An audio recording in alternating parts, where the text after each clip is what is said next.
Kamunti ka maposterize si Rudy Gobert. Disgrasyang inabot ng player na to. Nagkakainitan, nasagi naman dito yung makinis na ulo. Wag muna mag-party-party hanggat hindi pa tapos ang laban. Grabe ang nangyaring game winner, wild ending. Labanan sa Emirates NBA Cup, Minnesota Timberwolves versus Phoenix Suns. Isang matchup sa Western Conference na pang-anim sa standing so far ang Timberwolves at pang-pito naman ang Suns. Hindi makakapaglaro si Grayson Allen kontra Timberwolves, and still out pa rin ang ating kababayan na si Jalen Green. At ayon na nga dito sa report, mga 4 to 6 weeks siya mawawala simula nung ma-injured. First quarter, sinimulan dito ni Devin Booker ng driving layup to start the game. Unang basket naman ni Anthony Edwards mula naman sa beyond the arc. Yun nga lang, mas makalat ditong opensa ng Suns. Dalawang sunod na tres ang kanila ditong naipasok. At Dillon Brooks, first basket, fadeaway jumper sa harap ni Anthony Edwards. Pero nakabawi naman dito ang visiting team at muling naitabla yung talaan. At unang napatimeout na nga dito ang Phoenix sa 3 points ni Julius Randle. Napapurma pa mga idol bago bumalik sa bench. After naman dito ng timeout, Devin Booker in transition dunk. Nasunod pa dito ng back-to-back basket ni Mark Williams. At ganun din sa Timberwolves mula naman dito kay Anthony Edwards. Easy layup. Sa last 2 minutes, biglaan na lang ditong lumamang ng 9 points dito ang Phoenix Suns. 32 to 24. End of the first quarter. Sa second quarter, sabay ditong ipinahinga si Devin Booker at Anthony Edwards. Dunk naman ang panimula dito ni Rudy Gobert para sa Timberwolves. Yun nga lang, maaga sila ditong napa-timeout dahil pagkalipas ng mahigit ng 2 minuto, bigla na lang ditong pumalo sa double-digit lead ng Suns. After dito ng timeout, still mainit pa rin yung opensa ng Suns. Back-to-back tres mula kay Royce O'Neal at Dillon Brooks. Sa halfway mark, still mainit pa rin sa labas si Brooks. And after nyan, gandang alley-oop play dito ni Devin Booker at Mark Williams.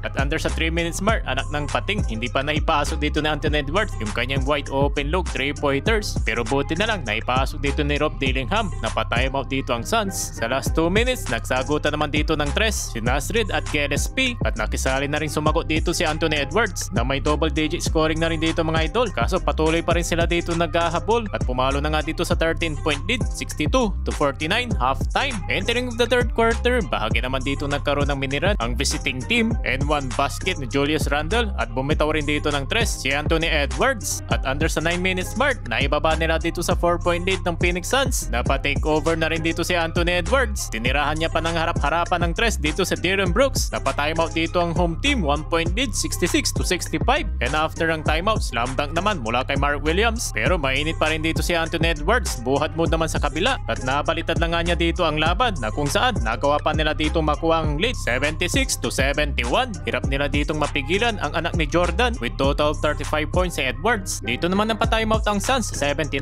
to 74. Nagkaangasan pa si Iguodaro at Edwards. After naman dito ng timeout, pangatlong tres ni Dillon Brooks, pasok yan. At wala nang isang minuto, nakakuha pa siya dito ng foul mula kay Nasrid. Heading to the fourth quarter, dikitan lang dito yung laban. Up by 1 ang Minnesota, 82 to 81. Well, sa pagsisimula dito ng final fourth quarter, patuloy pa rin dito ang dikdikan na laban. Pero under sa 9 minutes mark, heto naman yung nangyari.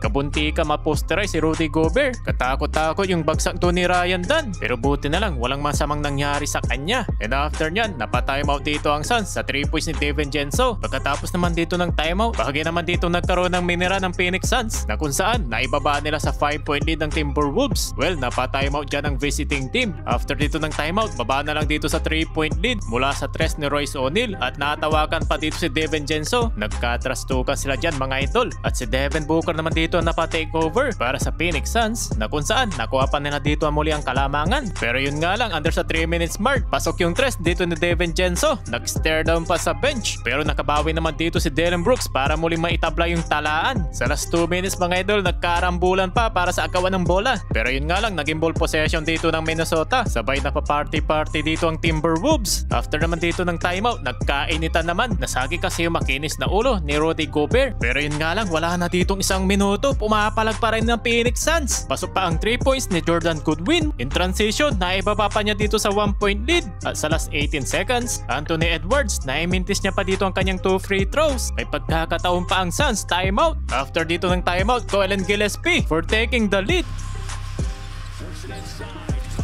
Wala nang timeout dito ang Timberwolves. Julius Randle for the win. No good mga idol, hindi na i-comeback. Kaya naman, panalo dito ang Phoenix Suns.